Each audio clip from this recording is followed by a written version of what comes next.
이 시간은 구원이라는 제목을 가지고 우리 김선호 원장님 나오셔서 말씀 전하실 때 은혜가 되시기를 바랍니다.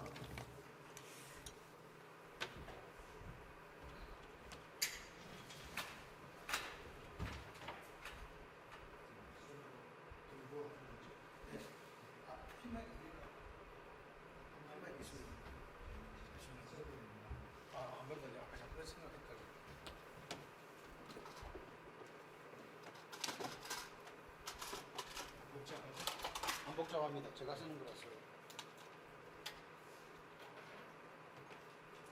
잠깐만 계세요. 네. 노래 한번 보시죠.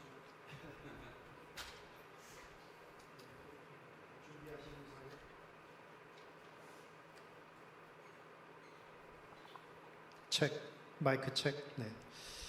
여러분, 미국에서는요, 아름다운 것을 보면 beautiful 그런 연발을 합니다. 근데 티 없이 아름다운 것을 볼 때는 어떻게 발음할 것 같습니까? 티 없이 아름다운 그런 사물이나 사람을 볼 때는 그냥 T자 빼고 T 없이 beautiful 그렇게 발음하면 되죠. 좀 옆 사람 보시고 좀 T 없이 아름다우십니다 이렇게 한번 인사 한번 하세요.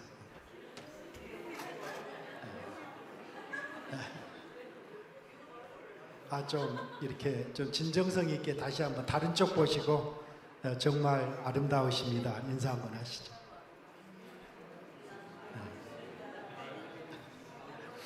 네. 우리 미국 사람들은 굉장히 이렇게 형식이 아닙니다. 낯선 사람에게도 굉장히 친절하게 다감하게 그렇게 인사하고 또 칭찬에 인색하지 않는데요. 우리 한국 분들은 좀 굉장히 그게 쉽지가 않은 것 같아요.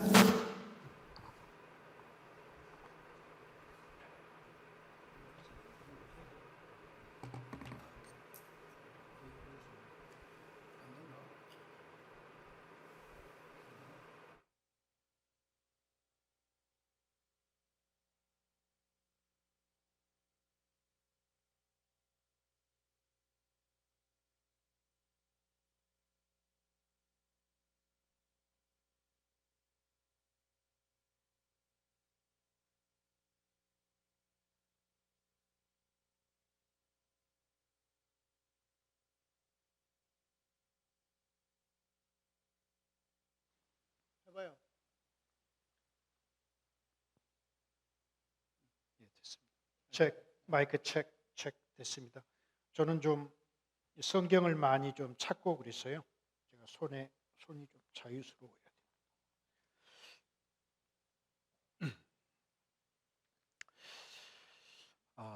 여러분, 이 시간에는 구원이란 주제를 가지고 함께 좀 생각해 보겠습니다. 굉장히 여러분들에게 익숙한 주제인데요. 의외로 과연 구원이 무엇이냐 그렇게 물었을 때 좀 대답하기가 쉽지 않거든요. 그죠? 오늘 우리가 함께 다룰 본문은 로마서 몇 장이죠? 10장입니다. 로마서는 전체 몇 장이죠? 16장.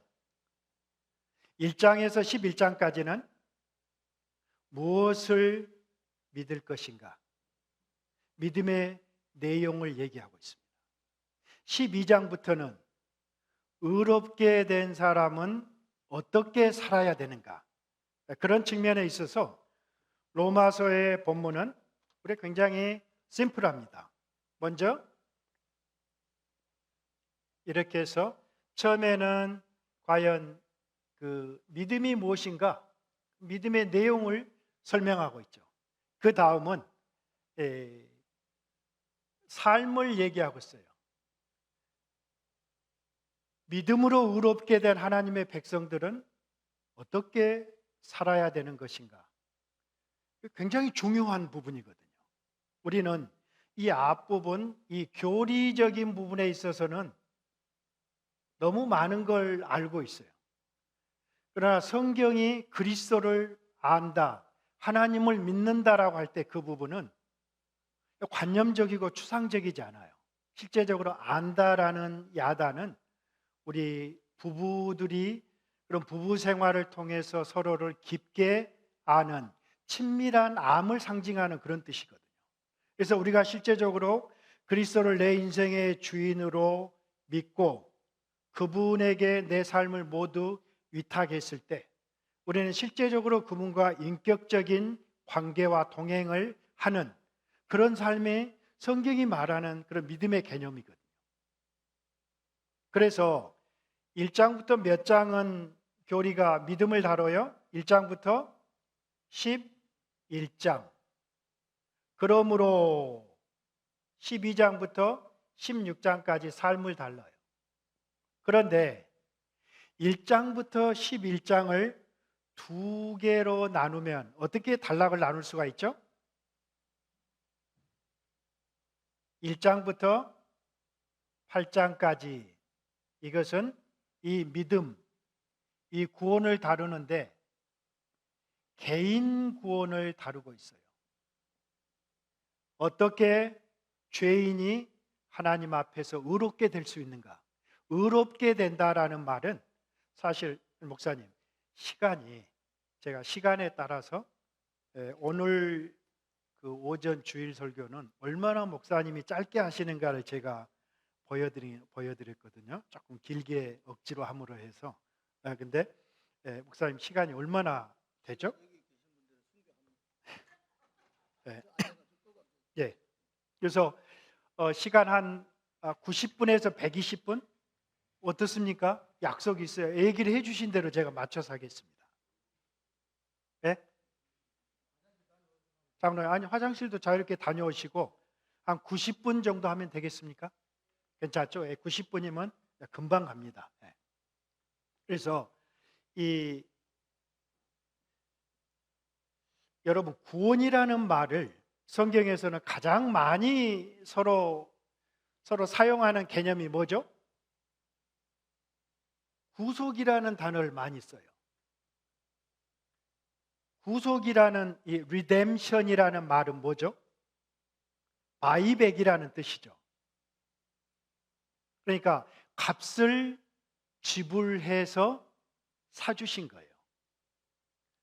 이 그리스도를 통해서 우리를 구속하셨다라는 그 말은 아무런 상관없는 저와 여러분을 하나님이 아들의 피값으로 저와 여러분을 사서 방면해 주셨다라는 뜻이에요.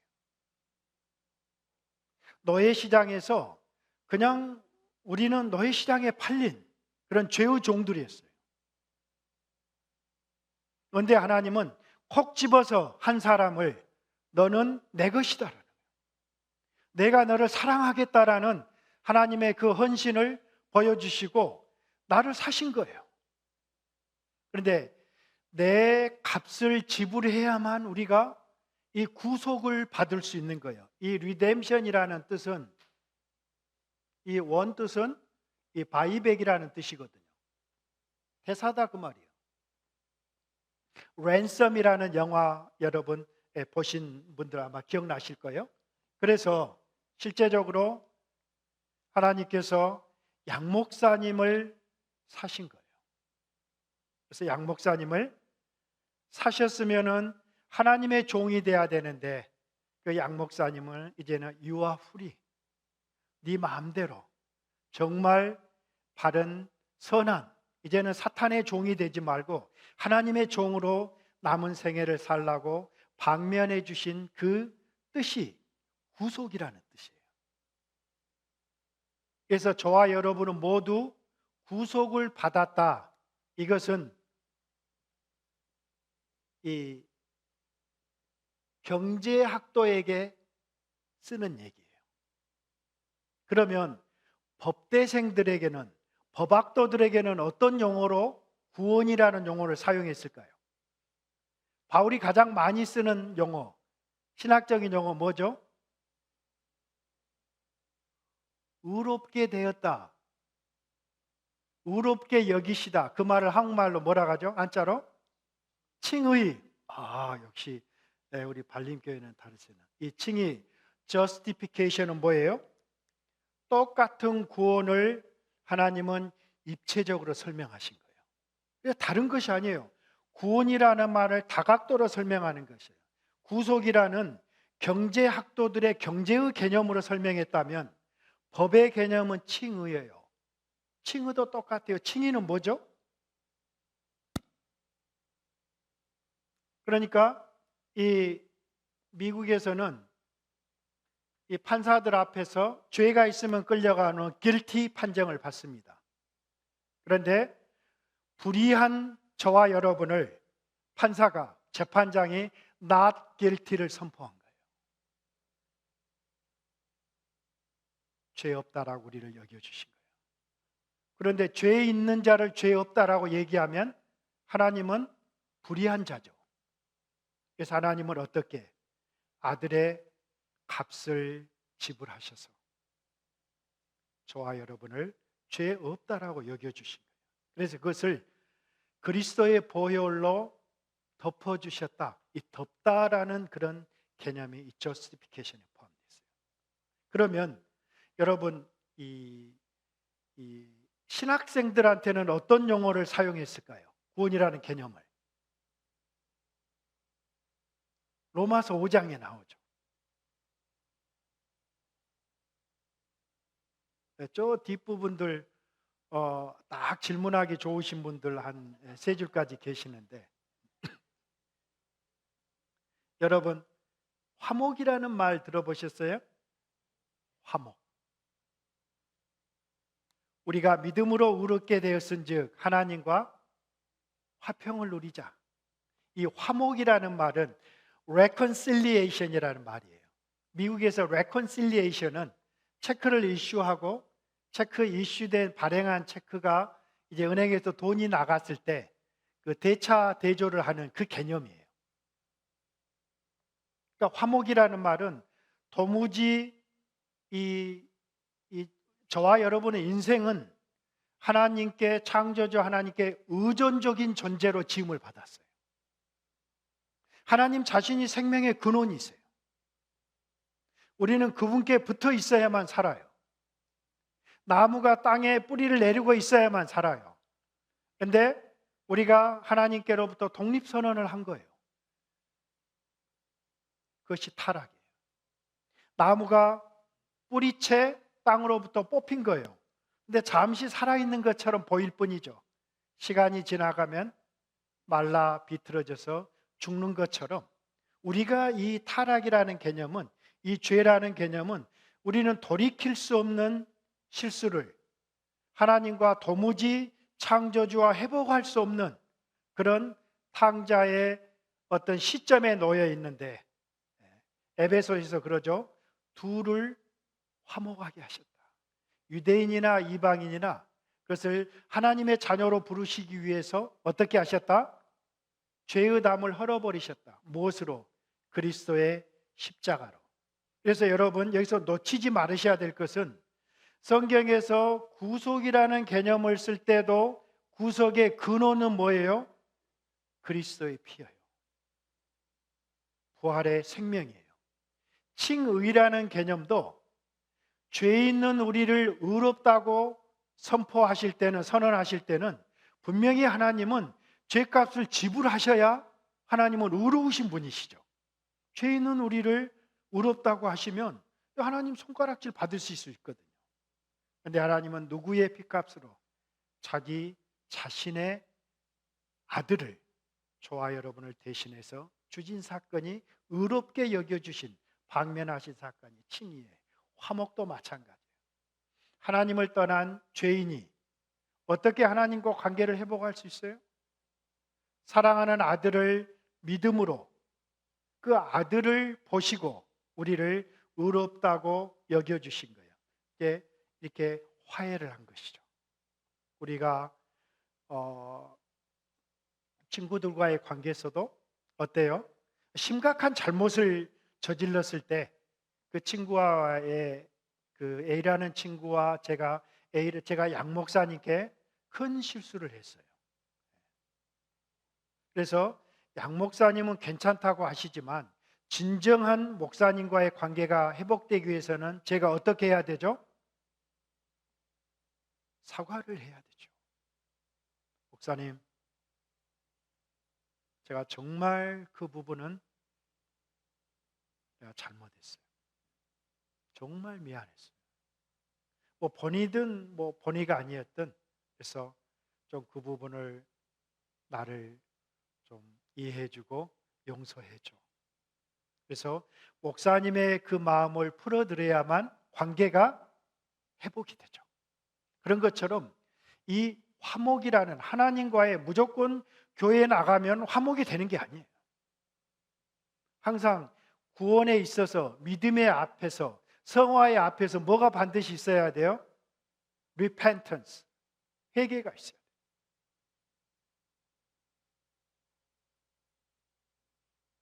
하나님을 떠나서 내가 내 마음대로 이 길을 가다가 어느 인생의 시점에서 하나님이 나를 부르실 때 하나님으로 돌아가기 위해서는 어떤 작업이 가장 먼저 있어야 돼요? 하나님, 제가 잘못했습니다. 하나님, 저를 용서해 주세요. 하나님은 누구세요? 아버지세요.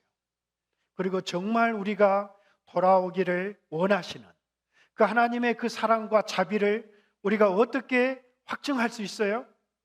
사랑하는 아들을 아끼지 아니하시고 십자가로 내어주셨던 하나님의 그 사랑은, 그 십자가의 그 사랑은, 그 은혜는 우리의 모든 것을 공급하실 것을, 아들을 아끼지 아니하시고 내어주신 그가 다른 우리의 모든 일용할 양식과 필요를 채워주시지 않겠는가? 이것이 바울이 지속적으로 말하는 개념이에요. 그래서 이런 경제적인 구속의 개념이나 칭의라는 법정적 개념이나 화목이라는 종교적 개념이나 또 하나 민사적 개념이 있어요. 민사적 개념은 뭐죠? 여러분, 이 굉장히 중요한 이 양자의 개념이에요. 양자의 개념에 있어서는 우리 한국 사람들은 그러니까 목사님 뭐죠? 그러니까 좀 첩이라는 말은 좀 제가 단어를 제가 한국말 많이 잊어버렸거든요. 그러니까 그 자녀를 뭐라 하죠?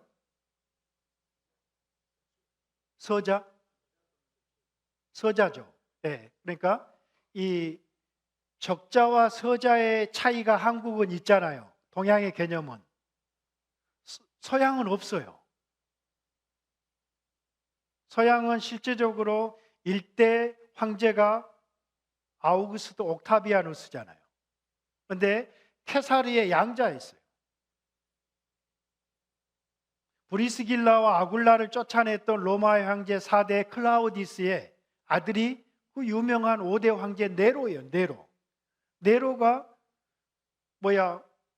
입양한 아들이에요. 양자.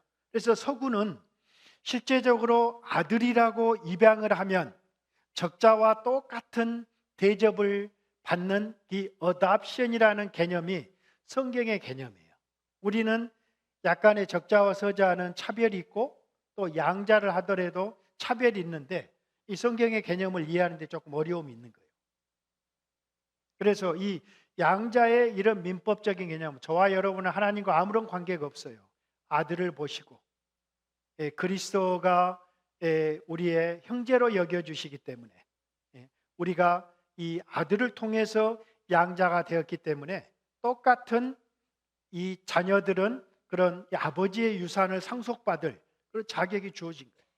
그래서 우리가 이 구원이라는 셀베이션이라는 개념을 얘기할 때 구속을 따로 이해하거나 칭의를 따로 이해하거나 화목을 따로 이해하거나 양자를 따로 이해하지 말고 이것을 통합적으로 하나의 구원을 그리스도의 죽음과 부활의 사건을 통해서 저와 여러분을 하나님이 선택하셨던, 하나님이 택하셨던, 사랑하셨던 그런 다각도의 개념이라는 것을 일단 딱 기본적으로 자리를 잡은 다음에 이제 시작하도록 하겠습니다.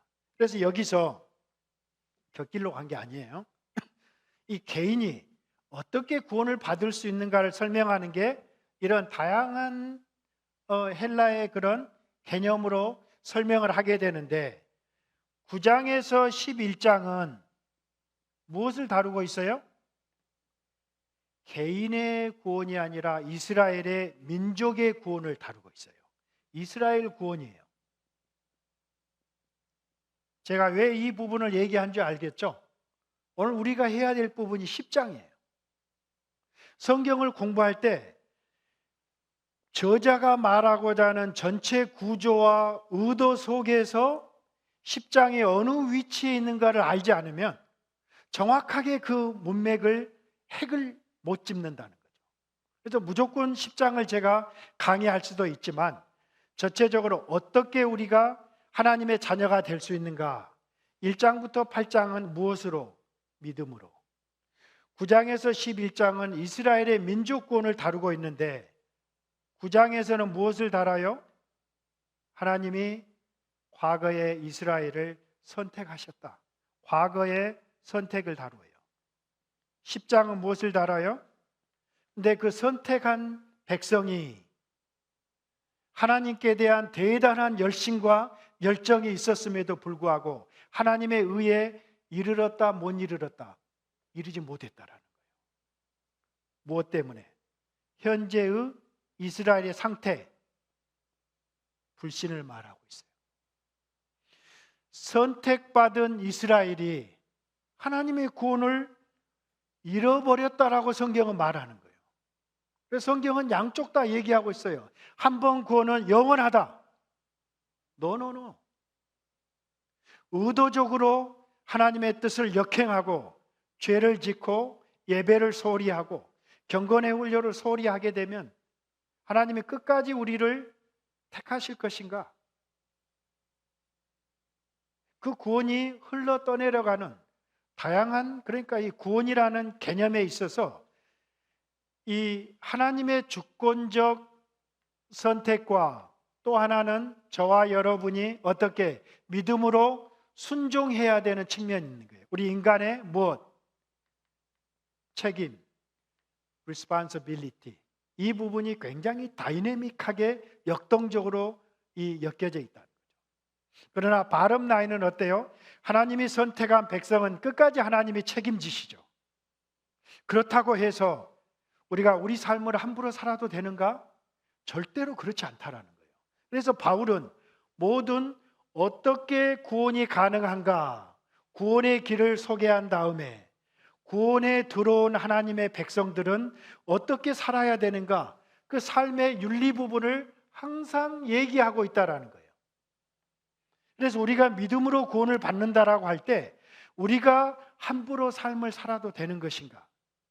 우리의 삶이 변화가 없이도 그것이 구원이라고 할 수 있는가? 하나님의 구원은 영원하다, 영원하지 않다. 영원하다예요. 그런데 우리가 구원받은 자라는 걸 어떻게 알 수 있어요? 알 수 없어요. 그것이 우리들의 문제예요. 어떻게 알 수 있어요? 자기가 고백한 신앙의 고백에 걸맞는 삶이 예배가 있어야 이 사람은 하나님의 자녀라는 것을 알 수 있는 거예요. 우리가 아무리 직분이 있어도 아무리 신앙생활을 오래 해도 내 삶의 현재적 현장 속에서 하나님을 함부로 여긴다는 거예요. 하나님의 분명한 뜻을 역행한다거나 내가 심각한 끊지 못하는 고질적인 숨은 죄의 문제가 있다거나 그럴 때는 내가 구원받지 못한 백성일 가능성이 굉장히 많아요. 신분적으로는 겉으로는 하나님의 백성일지 모르지만 굉장히 하나님의 시그널을 보내시는 거예요. 그럴 때 우리가 해야 될 일은 무엇이겠어요? 두 손 들고 아버지 앞으로 나가면 되는 것이죠.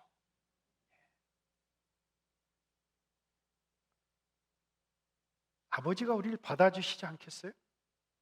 그것이 무엇이든지 간에 자기 아들을 내어주시기까지 사랑하셨던 아버지의 그 마음, 아버지의 그 사랑, 아버지의 그 헌신, 열정, 그것을 안다고 한다면 우리는 어떤 자리에서든 일어서서 후를 털고 돌아갈 수 있어야 돼요. 그것이 믿음이에요. 그래서 하나님이 선택하셨어요. 유대인을, 이스라엘을. 근데 이스라엘이 착각했어요.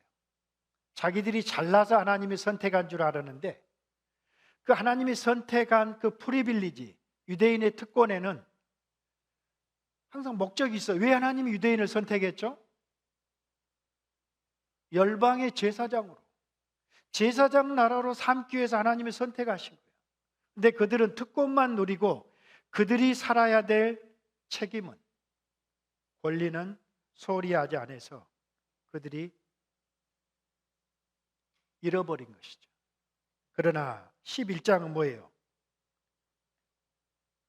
돌감람나무인 이방인인 저와 여러분을 사랑하셨는데 하나님이 선택한 이스라엘을 버리시겠는가? 바울의 논리는 그렇게 가요. 그러면 그런 측면에 있어서 그러면 이스라엘의 그런 불신한 이스라엘, 그런 국가적 이스라엘에 대한 구원을 바울이 말하고 있지 않다라는 거예요. 그럼 어떤 이스라엘이죠? 영적 이스라엘. 표면적 유대인이 아니라 이면적, 내면이 인침을 받은 성령으로 거듭난 그 영적 이스라엘이 진정한 의미에서 이스라엘이라는 거예요. 오늘 저와 여러분이 다루고자 하는 부분은 어디예요? 10장이에요. 어떻게 하나님이 선택했던 백성의 구원이 흔들릴 수 있는가? 그들의 그 문제가 오늘 우리들의 삶의 현장에는 일어날 수 있는 가능성이 굉장히 많거든요. 특별히 미국 사람들, 우리 미국 삶은요, 정말 단순해요. 미국은 술이나 이런 것을 다 집에서 먹어요. 가정에서. 그런데 목사님 어제 탁 지나가면서 창원 여기가 잘 나갈 때는 여기가 아주 환락의 도시였다고, 소돔과 고모라였다고, 그런 얘기를 하셔서 제가 깜짝 놀랐거든요. 창원은 굉장히 아주 여러분들만 사는 그런 아주 경건하고 우아한 도시인 줄 알았더니 하여튼 소돔과 고모라에 잘 아주 견뎌내신 여러분들이신 것 같은데, 아무튼 과연 우리 구원은 영원하지만 영원하지 않을 수도 있다는, 우리의 구원이 흘러떠내려 갈 수 있다는 가능성이 있다라고 한다면 옆 사람 쳐다보지 마시고 우리 자기 자신의 구원을 한번 생각해보는 좀 그런 시간이 되셨으면 좋겠어요. 그래서 혹시라도 그 떠내려가는 표류하는 그 구원의 여정 속에서 제대로 출애굽을 다시 밟아서 돌아오게 되시면 제가 다음에 올 때 설렁탕 한 그릇 사시기 바랍니다. 혹시 그런 분들이 계시면 목사님한테 얘기하지 않고 개인적으로 얘기하세요. 10장을 보겠습니다. 그러니까 10장의 주제는 뭐예요? 이스라엘의 구원의 문제다. 그런데 그 당시에 1세기에 주셨던 그 메시지는 저와 여러분을 향한 하나님의 메시지라는 거예요. 그래서 오늘 그때 그들의 그 메시지를 오늘 우리들의 삶의 현장으로 끌어당기는 시간이에요. 그래서 항상 얘기하면 그냥 마누라 쳐다보고 남편 쳐다보는데 뭘 쳐다봐야 돼요? 이렇게 한번 해보세요. 옆에 이렇게 보지 말고 목사님이 힘든 얘기를 한다, 책망의 메시지를 하면 어떻게 해야 돼요? 이렇게 자동으로 자기의 심장을 살펴야 돼요. 지혜로운 사람이에요. 바울이 10장, 형제들아 내 마음에 원하는 바와 하나님께 구하는 바는, 여러분 바울에게 간절한 그런 마음의 소원이 있었어요. 그리고 하나님께 간구하는 기도 제목이 있었어요. 그것이 뭐예요? 이스라엘이에요. 자기는 한 사람의 유대인으로서 한 달 전에 바울이 태어났던 다소를 다녀왔어요. 수리아 안디옥은 완전히 도시가 다 죽었어요. 아마 한 20년 이내에 복원되기는 어려울 정도로 전체 도시가 다 뭉개졌어요.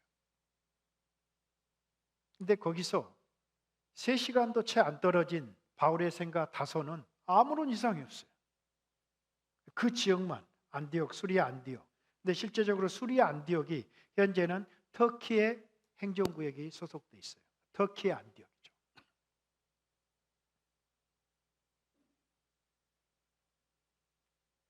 다소는 이 로마의 굉장한 대학이 그런 이 학술적인 문화가 발달했던 그런 로마 시민들이 사는 곳이었죠. 근데 그 이스라엘을 향한 하나님이 과거에 어떻게 그들을 사랑하셔서 눈동자처럼 아끼셨는데, 그리고 모든 율법을, 예배를, 안식일을, 그리스도를, 언약을 이스라엘에게 주셨잖아요. 그만큼 하나님의 헌신과 수고가 이스라엘 백성들을 향한 하나님의 그 헌신이 있었어요.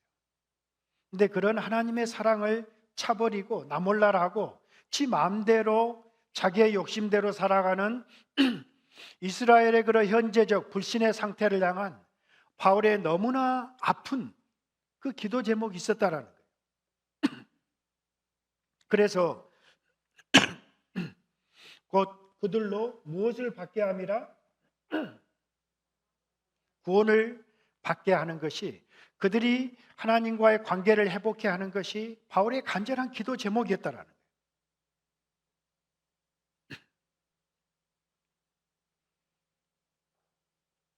그래서 바울이 말해요. 그런데 그들이 하나님께 열심이 없었는가? 열심으로 말할 것 같으면 사실 그 이스라엘의 유대인의 이 하나님을 향한 그 열정을 따라갈 수가 없죠.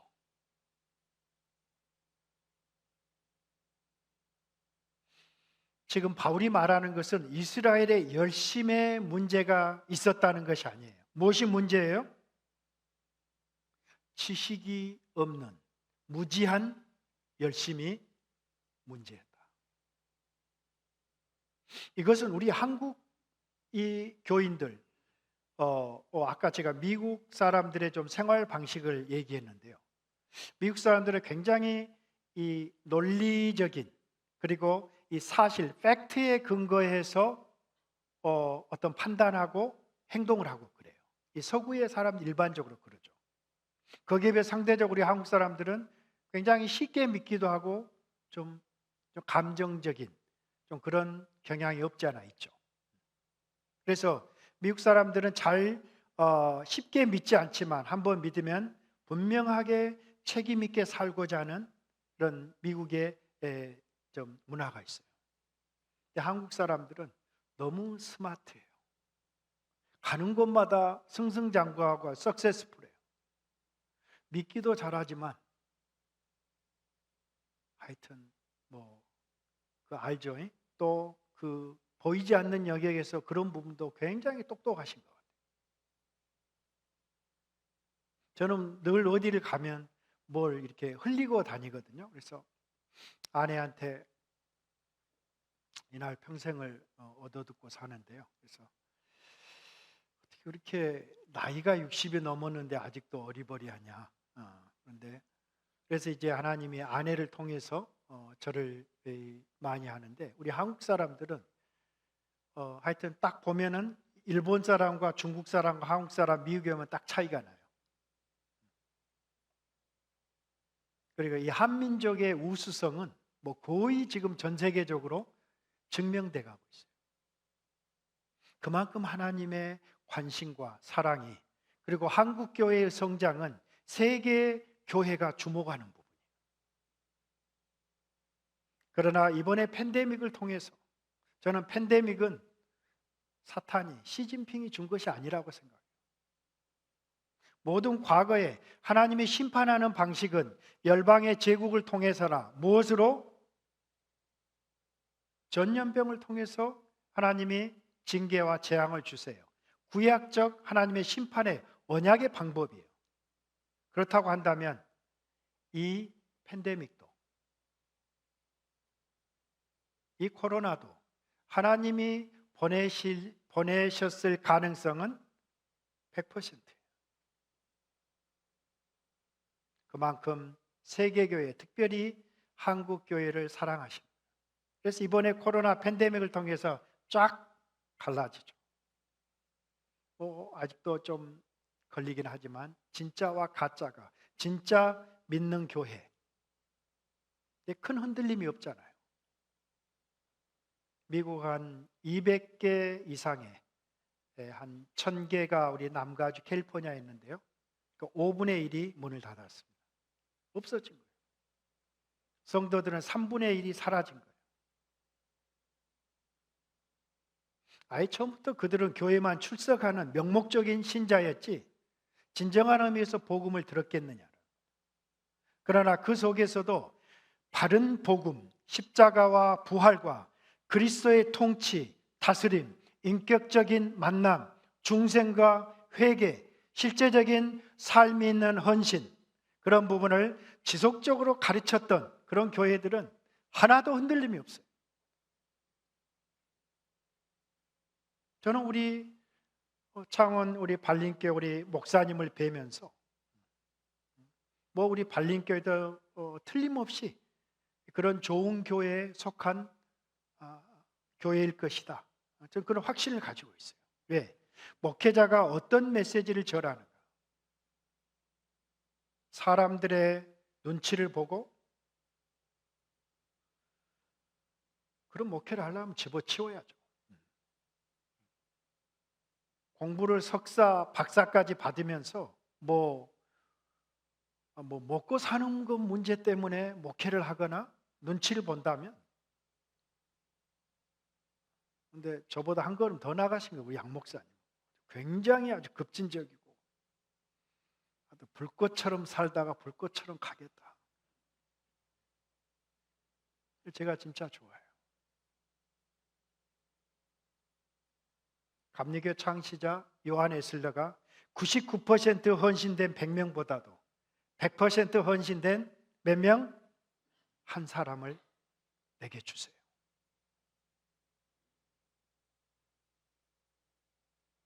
하나님은 우리에게 모든 것을 요구하실 때 하나님은 어떻게 저와 여러분을 사랑하셨어요? 자기 자신을 주셨어요. 그런데 우리는 우리가 벌어들이는 소득에 있어서 헌금 같은 부분도 마찬가지예요. 구약적 개념에 있어서 우리가 11조나 감사헌금을 하는 시대가 아니에요. 성전이 없는데 예배당이죠. 예배처소죠. 목사님이 레이지파의 후손인가요? 말도 안 되는 소리 그렇게 안 가르치시죠.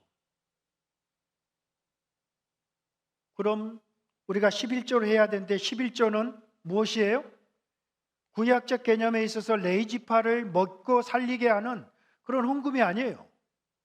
어떤 헌금이에요? 11조의 개념은 내 모든 소유가, 내 모든 10개 전부가 하나님의 것이라는 것을 인정하는 의미에서 하나를 떼서 하나님께 드리는 대표성의 그 의미가 담겨져 있는 거예요.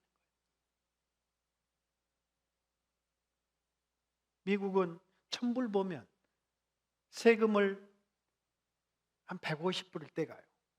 좀 많이 벌면 한 250불. 그러면은 어떤 분은 고민하셔. 세금을 떼고 850불에서 헌금을 해야 합니까? 1000불에서 해야 됩니까? 목사님 어떻게 대답을 목사님 하십니까? 그렇죠. 여러분이 헌금을 하지 않으셔도 하나님은 괜찮으세요. 그런데 주님이 주목하는 헌금은 예루살렘 성전에서 아까 우리 목사님들 기도하셨지만 부자의 헌금에 하나님은 헌금의 그 고액의 액수에 하나님은 관심이 없는 분이세요.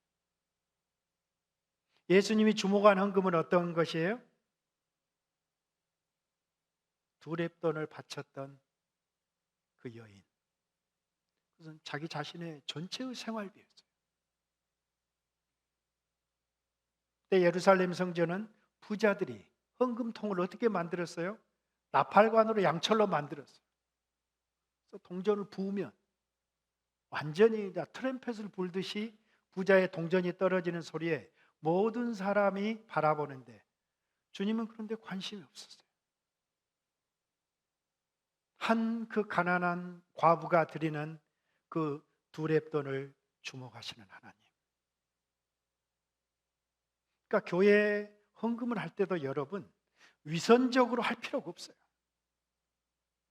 내 믿음이 없으면 850불 해서 뭐 그냥 85만 원만 하세요. 믿음이 있으면 1000불을 벌면 100만 원을 벌면 뭐 10%가 아니라 20%도 할 수 있는 거잖아요. 가장 중요한 것은 뭐예요? 헌금의 기본적인 이 의미는 두 가지예요. 하나는 자원성이에요. 억지로 하지 마세요. 두 번째로는 넘치게 하시는 거예요. 감사로 해야 돼요. 그리고 물질을 드리는 그런 예배 생활에 있어서도 자기 삶에 간증이 있어야 되지 않겠어요? 정말 하나님이 약속하신 그 헌금을 내가 믿음으로 드렸더니 하나님이 나를 채우시고 하나님이 나를 먹이시는구나.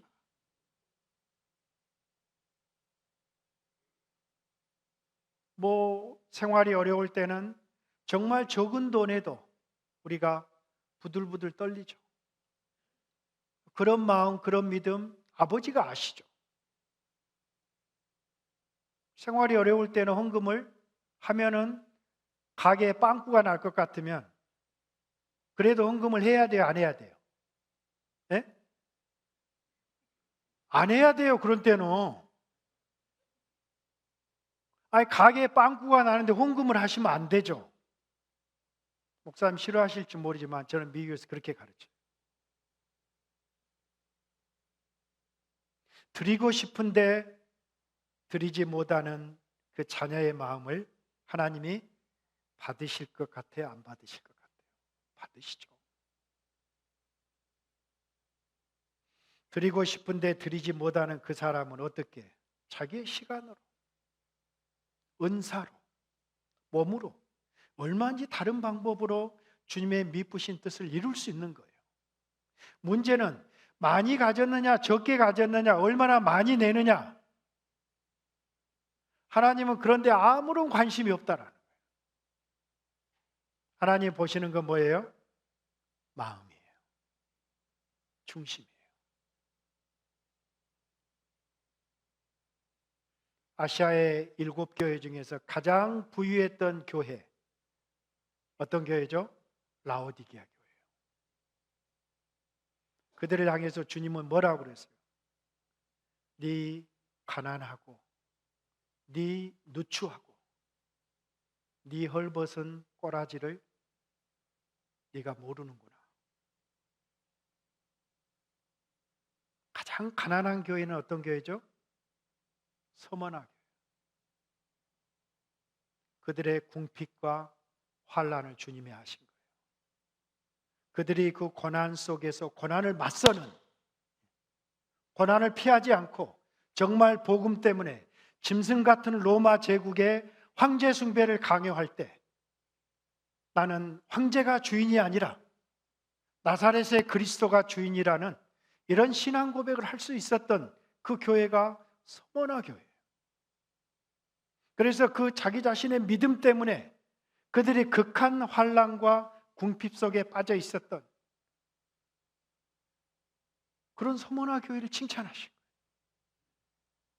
그러니까 어쩌면 이 세상에서 보이는 큰 교회, 번지르한 교회, 그러나 오히려 눈에 보이지 않는 그런 무명의 자그마한 교회, 주님의 판단, 주님의 인정은 굉장히 다를 수 있다라는 거예요. 그렇기 때문에 우리가 주의해야 돼요. 정말 하나님을 경외하고 하나님을 두려워하는, 실은 목사님이 시작 시간이 있어도 끝나는 시간은 없다, 저한테 오늘 강의할 때 그런 훈시를 주셨거든요. 그러니까 시간 되면 가고 싶은 분은 가세요. 그러나 오늘 구원에 대한 이 문제는 조금 제가 분명히 그냥 한마디로 끝낼 수 있어요. 구원은 예수 그리스도의 복음을 믿음으로 끝. 예수님을 믿는다는 것이 무엇을 의미하는가? 과연 믿음이 무엇인가? 믿음의 실체가 대상이 그리스도라고 할 때 그 그리스도를 어떻게 믿어야 성경이 말하는 구원인가?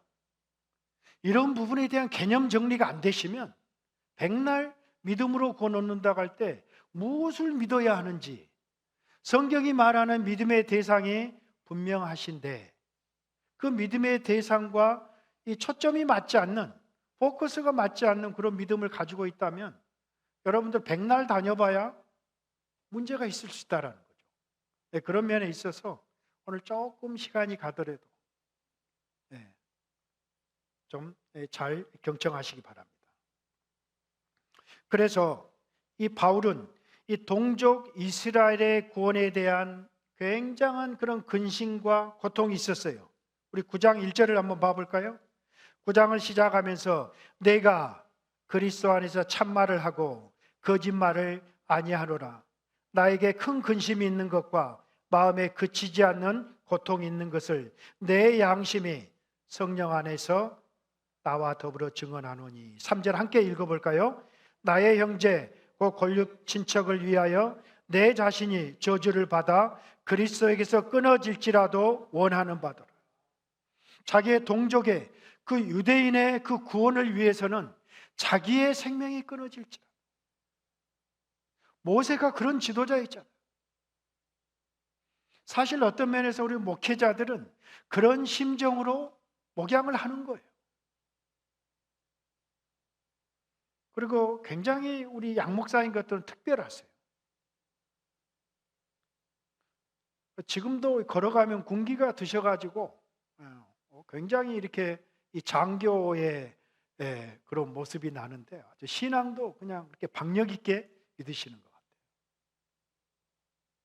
여러분, 박력 있는 목사님 모시고 사는 거 행복한 줄 아시기 바랍니다.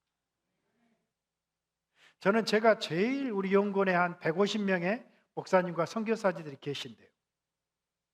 제가 제일 싫어하는 목사님은, 지도자들은 이렇게 목표가 분명하더라고요.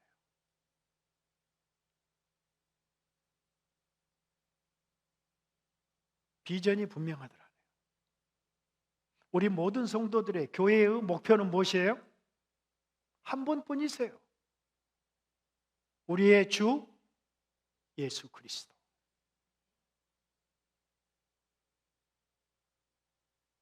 우리가 신앙생활을 하는 목적은 그분을 닮기 위해서예요.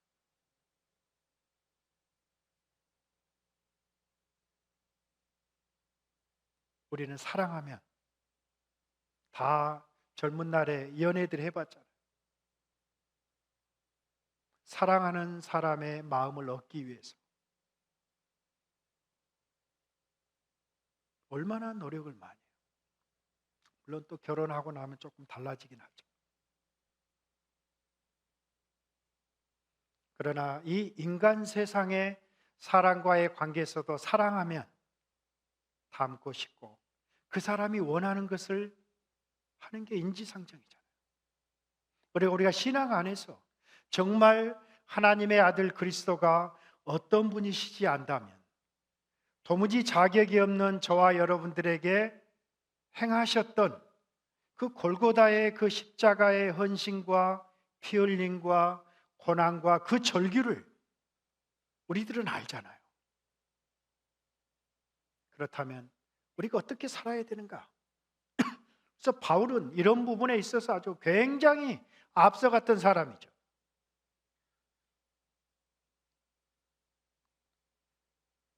그러면 하나님이 선택했던 이스라엘이 이렇게 불신 상태에 빠지게 되었다면 무엇이 문제인가?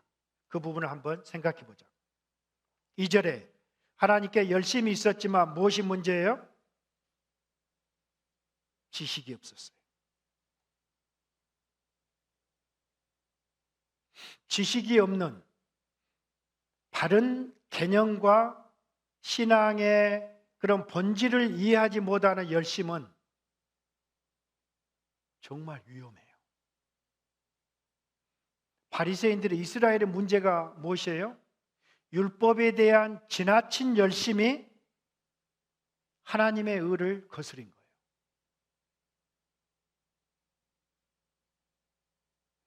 저는 목회할 때 초신자들, 새가족들이 딱 들어와서 굉장히 열정적인 일을 하려고 하는 사람이 있어요.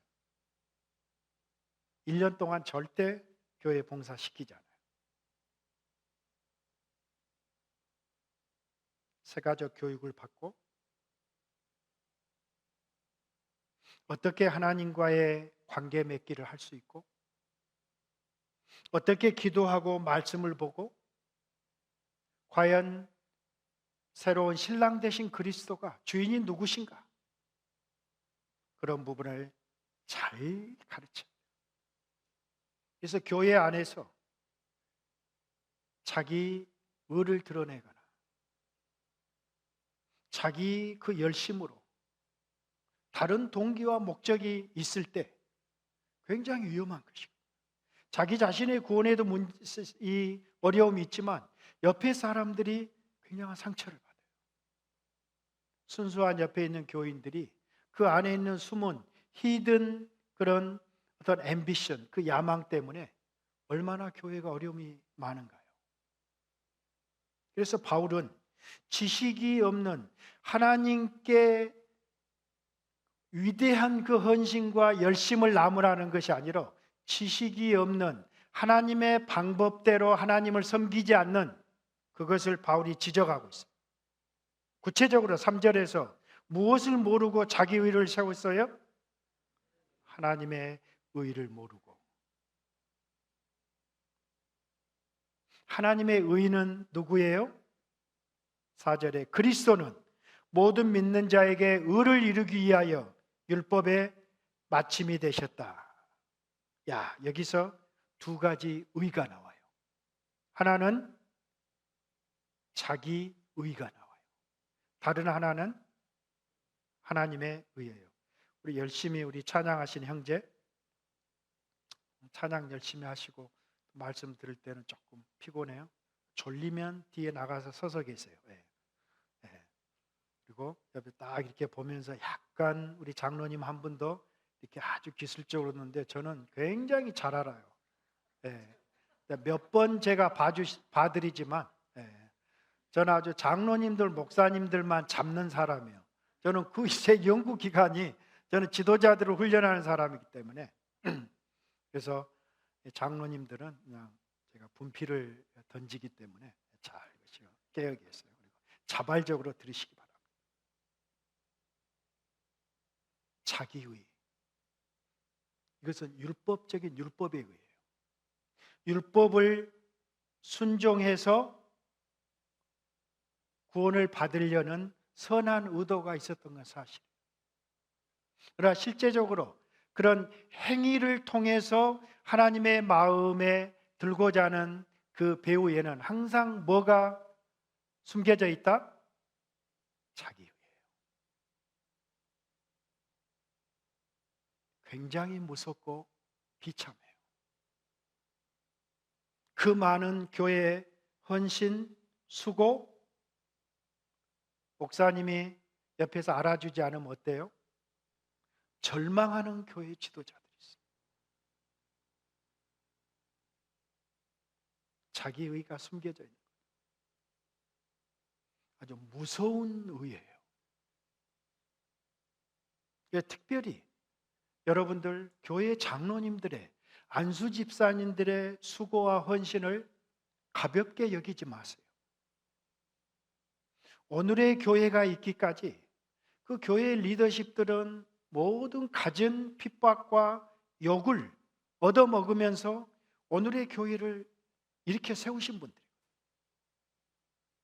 그래서 앞선 선배들의 그 헌신, 수고를 여러분들이 항상 기억하고 잊어서는 안 돼요. 그런데 그것은 교우들이 지도자들에게, 리더십에게 가져야 할 태도지만 리더들은 어떤 태도를 가져야 돼요? 내가 어떻게 했는데, 요것들이 뭐 그렇게까지는 안 하시지만 은근히 나를 내가 인정을 받지 못할 때, 얼마나 인간이기 때문에 섭섭할 수는 있지만 그것은 하나님이 기뻐하시지 않는 것이다라는 거예요. 그런 부분은 늘 정돈을 해야 돼요. 그리고 내가 교회를 섬기는 동기를 특별히 목사님과 장로님들은 잘 점검해야 돼요. 리더십이 행하는 교회 모든 봉사의 동기는 무엇이야겠어요? 주님을 향한, 성도들을 향한 사랑 하나 위에는 있어서는 안 돼요. 그래서 늘 우리가 온전할 수는 없어요. 하지만 특별히 지도자들은 내가 시간을 들이고 은사를 들이고 물질을 들였을 때 거기에 대한 좀 인정과 보답을 받고 싶은 것은 너무나 당연한 것이에요. 그래서 내가 하지 못한 것을 우리 리더십의 선배, 우리 리더십들이 했을 때 정말 거기에 감사를 표현해 주세요. 아내와 남편과의 관계도 표현해야 알아요. 특별히 우리 남자들은 아내에게 표현을 해야 돼요. 아내가 저한테 그래요. 그렇게 연애할 때는 장미꽃을 막 다발로 사오더니 당신 나하고 지금 37년 사는데 한 10년이 지나고부터는 한 번도 장미를 선물하지 않는다는 거예요. 당신 캐실도 좋아하잖아. 자, 그렇게 넘어가긴 했는데요. 그래서 우리가 익숙해지면 소홀해진다는 영국의 속담이 있거든요. 그래서 가정 안에서 아내와 남편과의 관계, 자녀와의 관계, 특별히 교회 안에서 그 리더십의 헌신과 수고를 우리 평신도들은 꼭 기억해야 돼요. 그리고 리더들은 내 동기를 늘 점검해야만 이것이 온전한 하나님이 기뻐하시는 그 열매와 결과를 얻을 수 있기 때문에 사실 우리 리더들, 목회자와 우리 장로님들이 굉장히 힘든 부분이에요.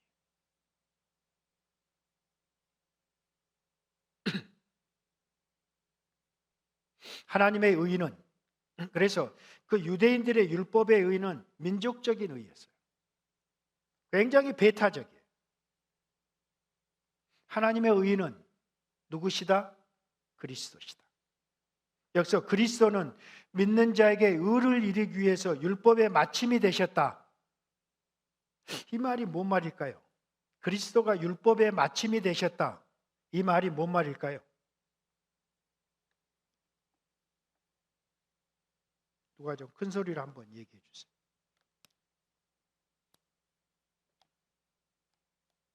그리스도가 율법의 마침이 되셨다라는 뭔 말일까요? 응?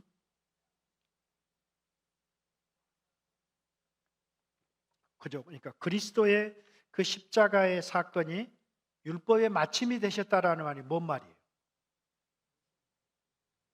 그렇죠. 완성이라고도 표현할 수 있겠죠. 그러니까 율법의 시대는 끝이 났다. 그리스도가 율법을 종식시켰다라는 것은 새 시대가 열렸다라는 거예요. 복음의 시대가 열렸다라는 거예요. 광야에 외치는 자의 소리가 복음의 전령으로 와서, 이사야가 말했던 그 복음의 전령으로 와서 메시아의 오심을, 그 길을 예비하고 세례 요한은 광야에 외치는 자의 소리로 사라진 거예요. 그리고 누가 무대에 올라오세요? 예수님. 요한이 잡히자 갈릴리에 오셔서 하나님 나라의 복음을 약간 눈이 감기시네.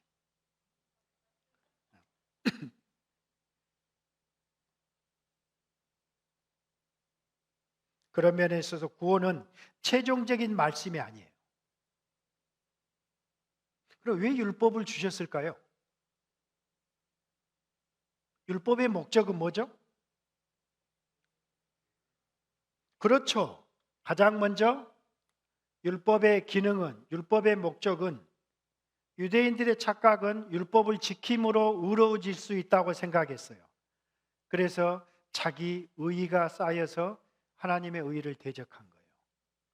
율법은 구원의 수단으로 주신 것이 아니에요. 첫째는 죄를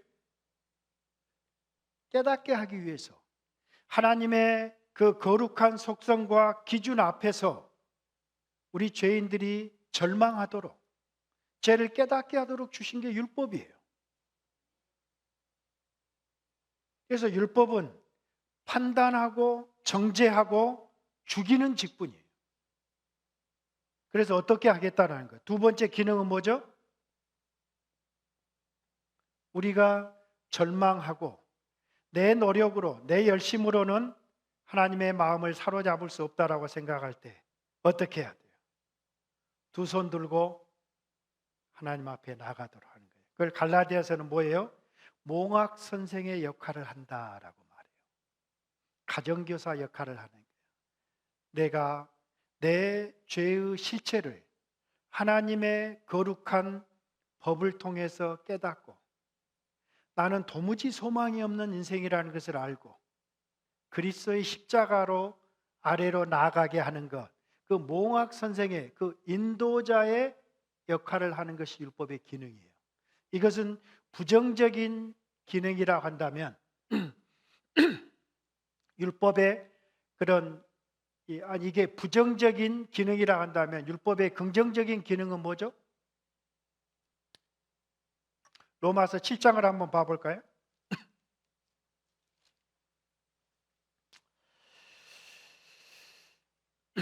로마서 7장 12절 말씀을 한번 읽어보겠습니다. 시작.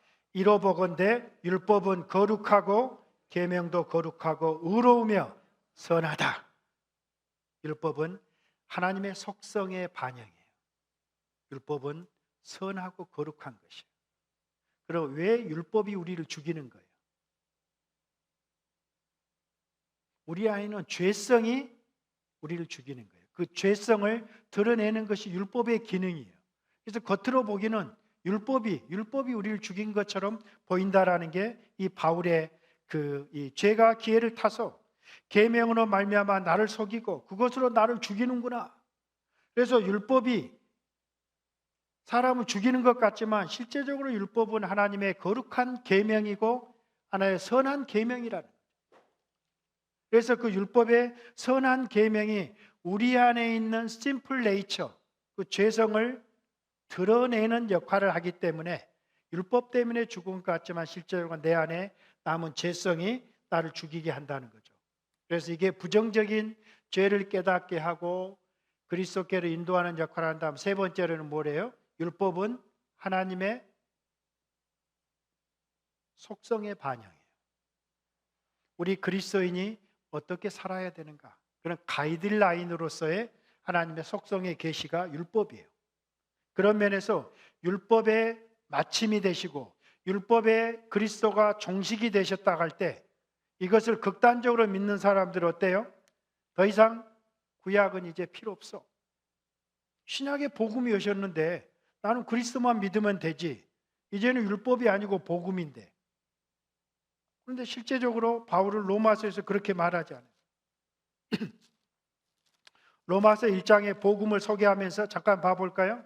1장 1절 예수 그리스도의 종 바울은 사도로 부르심을 받아 하나님의 복음을 위하여 택정함을 입었으니 바울은 로마에 간 적이 없었어요. 로마 교회도 바울이 개척한 교회가 아니에요. 그래서 바울 자신을 소개하는데 세 가지의 개념으로 소개해요. 첫째는 그리스도의 종으로, 두 번째는 사도로, 세 번째로는 하나님의 복음을 위하여 택정함을 입은 자라고 소개해요.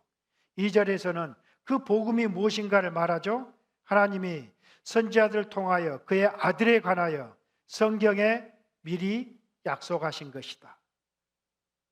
선지자들을 통하여 미리 약속하신 것, 그건 뭘 가리키죠? 구약을 가리켜요. 그럼 구약은 좁은 의미에서 십계명의 율법이에요. 약간의 넓은 의미에서는 모세 오경을 율법이라고 해요. 그러나 실제적으로 모세 오경과 시편 그리고 모든 선지자의 글을 광의의 의미에서는 율법이라고 말할 수 있는 거예요.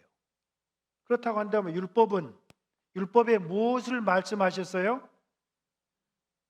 복음이 율법 안에 숨겨져 있습니다. 실제적으로 이 복음은, 이 율법은 죄를 깨닫게 하고 메시아에게로 인도하는 그 기능을 감당하면서 하나님의 속성을 반영했다고 했을 때 실제적으로 이 하나님은 누구시냐라는 거예요. 그렇게 막 아버지를 보여달라고 조르니까 나를 본 자는 아버지를 보지 않았느냐. 나를 보고도 너희들 그렇게 못 믿느냐.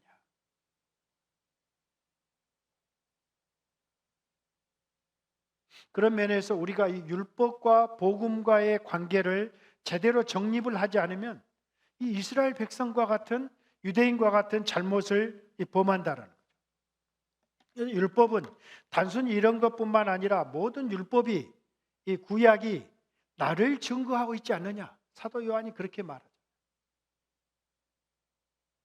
누가복음에서도 시편과 모세의 법이, 선지자의 글이 나를 증거하고 나를 가리키는 것이 아니냐. 그런 면에서 우리가 구약을 공부하면서도 누구를 만나요? 그리스도를 만나는 거예요. 오실 그리스도를 발견하고 그 그리스도를 통한 궁극적인 십자가 부활을 향한 그 절정, 그 치닫는 그 목적이 구약의 목적이에요. 신약은 오신 그리스도, 그리고 마지막 요한계시록은 다시 오실 모든 인류 역사를 종식시키고 최후 심판을 통해서 악을 심판하시고 저와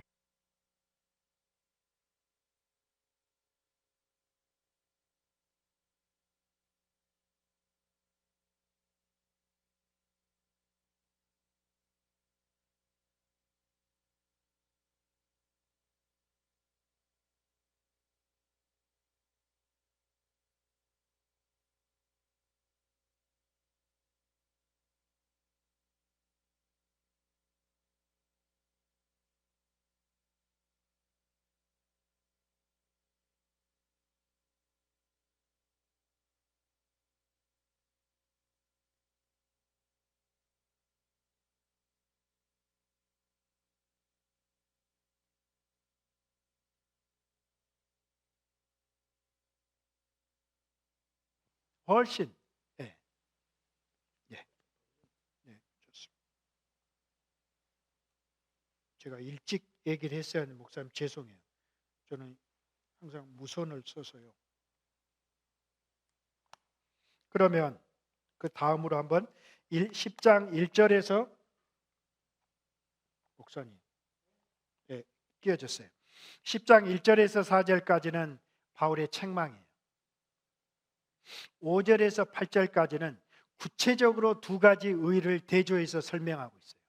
여러분, 바울의 글은요, 그냥 읽어가지고는 안 돼요.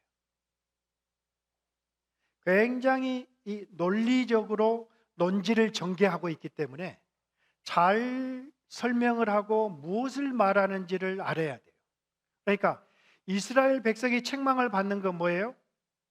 그들의 열심을 책망한 것이 아니라 지식이 없는 율법의 의로, 자기 의로 하나님을 만족시키고자 하기 위해서 하나님의 의가 되신 그리스도를 죽인, 못 박은 그 사건을 지적하는 거예요. 그러면서 이제는 구체적으로 그러면 하나님의 의는 무엇이고 율법의 의는 무엇인가를 설명하고 있어요. 그 흐름을 잘 따르세요. 5절, 율법으로 말미암는 의를 행하는 사람은 그 의로 말미암아 살리라. 이 5절, 9절이 굉장히 어려운 구절이에요. 여러분, 이 말은 뭔 말이죠? 율법을 지키면 의로워질 수 있다, 없다? 있다라는 거예요. 그러면 하나님은 이런 부분이 어려운 것이에요. 믿음으로 구원의 길을 제시했는데 구약은 믿음 외에도 율법을 지키면 구원을 받을 수 있다라고 말해요. 문제는 뭐죠? 아무도 율법을 지킬 수 없다라는 거예요. 그것을 유대인들은 자기들이 착각한 거예요. 네, 그래서 율법으로 말미암는 의를 행하는 사람은 그 의로 살리라. 성경은 굉장히 진실하고 솔직해요. 율법은 무엇에 계시다? 하나님의 속성, 성품에 계시다. 그런데 하나님의 그 성품을 만족해 했다라고 하면 그리스도를 모르더라도 하나님이 그를 의롭다라고 인정하셔야 되잖아요. 그 얘기를 하는 거예요. 그러니까 문제는 타락한 우리들은 그 의를 행할 수 있는 능력이 우리 안에 없는 거예요. 그러니까 율법적인 사람은 바리새인들은 어떤 특징이 있죠? 옳고 그른 것을 이 구약의 율법의 한계가 그거예요. 옳고 그른 것은 제대로 판단해요. 그런데 그 옳은 것을 살 수 있는 능력이 율법 아래는 없다라는. 그래서 바울이 갈라디아의 교인들에게 그러죠. 이 어리석은 갈라디아 사람들아, 너희가 십자가를 보고 믿은 지 얼마나 됐다고 그리스도를 배척할 수 있겠느냐? 율법을 통해서 성령이 오시지 않았어요. 율법을 통해서 생명을 주시지 않았어요. 율법은 정죄하고 판단하는 그 기능으로 주셨다라는. 그걸 갈라디아 백성들이 오해한 것이에요. 믿음으로, 그리스도를 믿음으로 의롭게 되었는데 다시 율법주의자들이 꼬드기니까 다시 모세 아래로 돌아간다는 것은 자기 자신의 행위로 의롭게 되려는 과거에 자기의 조상들이 실패했던 그 어리석음을 다시 범하는 그들을 향한 바울이 아주 분노하는 것이 사실 갈라디아서의 전체적인 기조잖아요. 그런데 정말 여러분들 수지 맞았어요? 6절에서 8절이, 이 구절이 신약에서 제일 난해한 구절이에요. 그것을 오늘 제가 쉽게 설명해 드릴게요. 6절에서 8절은 이제 믿음으로 말미암는 의, 그 믿음의 의를 바울이 설명하는 거예요. 율법의 의로 하나님을 만족시킬 수 있는데 그 율법으로 의롭다함을 받을 만한 타락한 인생은 아무도 없다라는 것, 한 사람도 없다라는 것이 성경의 증거라고 한다면 과연 그런 믿음으로 의롭게 되는 그 믿음의 의는 무엇인가? 믿음의 의를 설명하면서 모세가 말했던 율법의 의를 가지고 설명한다라는 거예요. 이것을 오늘 우리들은 풀어내야 돼요.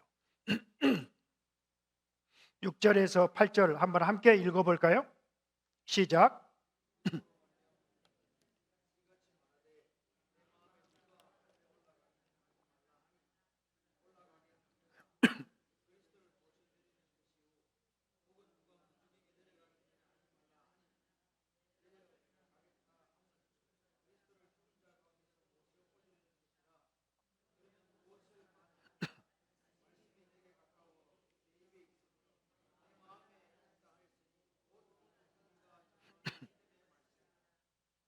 지금 우리들의 어려운 점은 6절에서 믿음의 의, 믿음으로 말미암는 의는 이같이 말했다라는 거예요. 그런데 어디를? 신명기 30장을 한번 봐봅시다. 신명기가 신약에 있는지 구약에 있는지도 모르는 사람들이 계세요. 미국에 있는 성도들 얘기하는 거예요. 310페이지 구약 봐볼까요? 신명기 30장. 신명기는 어떤 책이죠? 광야에서 불순종한 출애굽한 1세대들이 죽고 2세대들이 가나안으로 들어가기 직전에 마지막 주셨던 제2의 언약이에요. 이 율법의 언약을 이 광야의 제2세대들에게 주셨던 모세의 설교인데 11절, 30장 11절에서 14절까지 큰 소리로 한번 읽어봅시다. 시작. 내가 오늘 내게 명령한 이 명령은 내게 어려운 것도 아니요 먼 것도 아니라 하늘에 있는 것이 아니니 네가 이르기를 누가 우리를 위하여 하늘에 올라가 그의 명령을 우리에게로 가지고 와서 우리에게 들려 행하게 하려 할 것이 아니요 이것이 바다 밖에 있는 것이 아니니 내가 이르기를 누가 우리를 위하여 바다를 건너가서 그의 명령을 우리에게로 가지고 와서 우리에게 들려 행하게 하려 할 것도 아니라 오직 그 말씀이 내게 매우 가까워서 내 입에 있으며 네 마음에 있은즉 네가 이를 행할 수 있느니라. 거의 근사해요. 그냥 뭐 13절에 이 바다 밖에 있는 것, 이것이 무적행으로 음부로 표현하는 것 차이뿐이에요. 이것은 뭐예요? 11절에 내가 모세가 오늘 너희들에게 명한 이 계명은 무슨 계명이죠? 율법의 말씀이에요. 그런데 이 율법의 말씀이 굉장히 이해하기 어려운, 광야의 세대들이 이해하기 어려운 말씀이에요. 그 율법의 말씀을 얻기 위해서 너희가 하늘에 올라갈 필요가 없다라는 거예요. 그 율법의 말씀을 얻기 위해서 바다 아래 무적행에 음부로 내려갈 필요가 없다라는 거예요. 그 말씀이 너희들의 입에 있고 너희의 마음에 있은즉 너희가 이를 행할 수 있을 것이라는 거예요. 이 말은 불가능한 얘기예요. 율법을 지킨다는 것을 우리가 불가능하다는 걸 생각해 봤잖아요. 그러면 이 말이 무엇을 의미하고 있는가? 이것을 바울이 딱 잡은 거예요. 어떻게 잡았죠? 믿음의 길로서 구약의 본문을 소개하는데 모세의 율법의 본문인데 율법의 말씀이 누구를 가리키고 있었어요? 신약의 십자가로 오실 그리스도, 부활 승천하셔서 하늘로 올라가실 하나님의 아들 그 메시아의 사건에 대한 이야기예요. 그럼 다시 한번 우리가 이 본문을 봐볼까요? 누가 하늘에 올라가겠느냐? 하지 말라. 올라가겠느냐 하면 그리스도를 모셔내리려는 것이라. 뭔 말이에요? 너희들이 하나님의 말씀을 얻기 위해서 이미 부활 승천하신 그리스도를 끌어내릴 수 없다라는 것이에요. 이미 그분은 영광과 존귀한 상태가 되셨다라는 거예요. 그리스도가 죽으셨기 때문에 누가 무적에게 내려가서 그를 끌어올리려고 하지만 이미 그리스도께서는 죽은 자 가운데서 일어나셨기 때문에 너희가 무적행의 음부에 내려가도 그를 만날 수가 없을 것이고 하늘에 올라간다 할지라도 그를 끌어내릴 수 없는 그분은 만유의 왕이 되시고 만주의 주가 되신 그 그리스도의 십자가와 부활의 사건을 설명하면서 그러면 모세가 무엇을 말했느냐라는 거죠. 실제적으로 율법을 얻기 위해서 하늘에 올라갈 필요도 없고 음부에 내려갈 필요도 없다라는 것은 율법의 완성으로 이 땅에 오실 하나님의 온전한 율법을 성취하실 그리스도의 사건을 그리스도의 죽음과 부활의 사건을 내다본 모형론적인 언약이었다라는 거죠. 그것을 딱 바울이 캐치한 거예요. 기가 막히게 캐치한 것이죠. 그래서 그러면 모세가 말했다는 것이 무슨 의미냐? 8절에 말해죠. 말씀이 너에게 가까워 내 입에 있으며 내 마음에 있다. 이 말은 뭔 말일까요? 가장 너에 가까이 있다라는 거예요. 성령의 내주하신 사건. 성령님을 통해서 이제는 이 율법을 지킨다라는 것이 전에는 불가능했어요. 십계명을 지킨다라는 게. 근데 여러분, 저는요, 굉장히 복음 안에 있는 성도들이 율법을 지키는 것이 쉬워요? 범하는 것이 쉬워요? 여러분, 율법을 지키는 것이 훨씬 쉬워요. 거짓말하지 말라 하면 어때요? 남자들이요, 아내에게 거짓말을 하기 시작하면, 하여튼 뭔지는 몰라요. 하여튼 거짓말을 하기 시작하면 굉장히 머리가 좋아야 돼요. 여자들은 매우 눈으로 남편을 꿰뚫고 있거든요. 그러니까 거짓말을 하지 않는 것이 아내에게 쉬워요, 어려워요? 쉬워요. 바람을 피우는 것이 쉬워요, 어려워요? 이건 굉장히 어려워요. 왜? 여자들은 돈을 좋아하기 때문에 남자들이 돈이 없으면 바람도 피울 수 없어요. 실제가 아닌가요? 그리고 하여튼 여러 가지 바람을 피우지 않는 것이 쉽지, 바람을 피우는 것은 굉장한 에너지와 머리가 좋아야 되고 그것이 오래 가기가 어려운 거예요. 실제적으로 하나님을 믿는 것이, 하나님을 경외하는 것이, 우상을 섬기지 않는 것이 쉬워요, 어려워요? 훨씬 쉬워요. 그러나 구약의 백성들은 성령님을 모시기 전에는 그것은 어땠어요? 불가능했어요.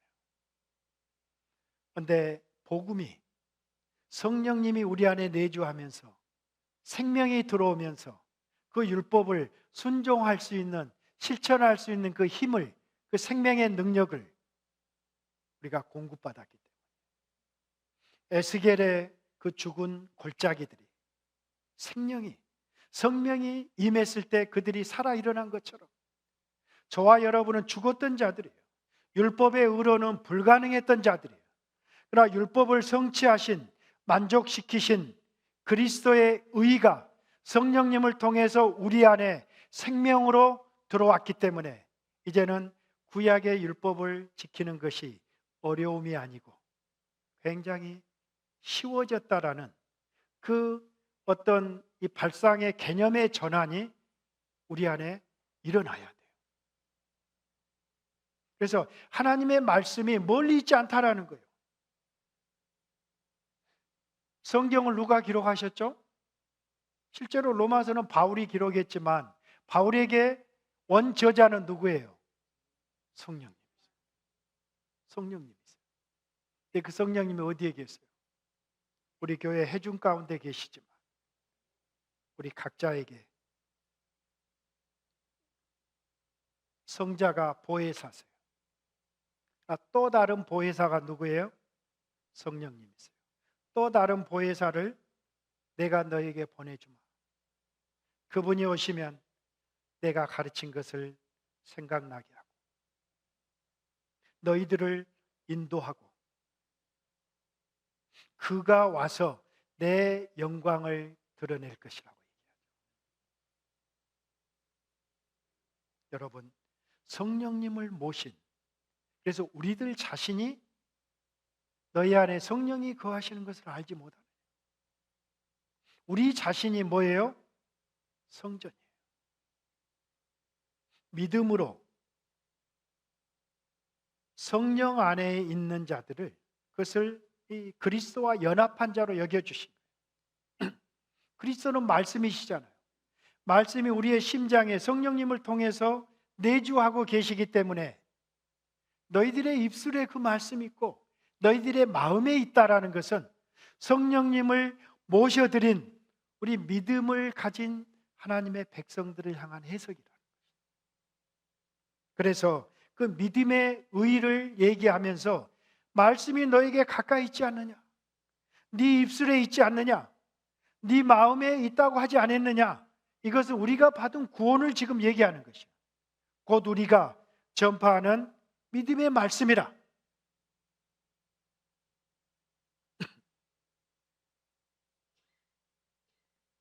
그리스도를 소개하는, 그리스도를 가리키는, 아니 그리스도 자신이 태초부터 계셨던 하나님의 말씀이 있어요.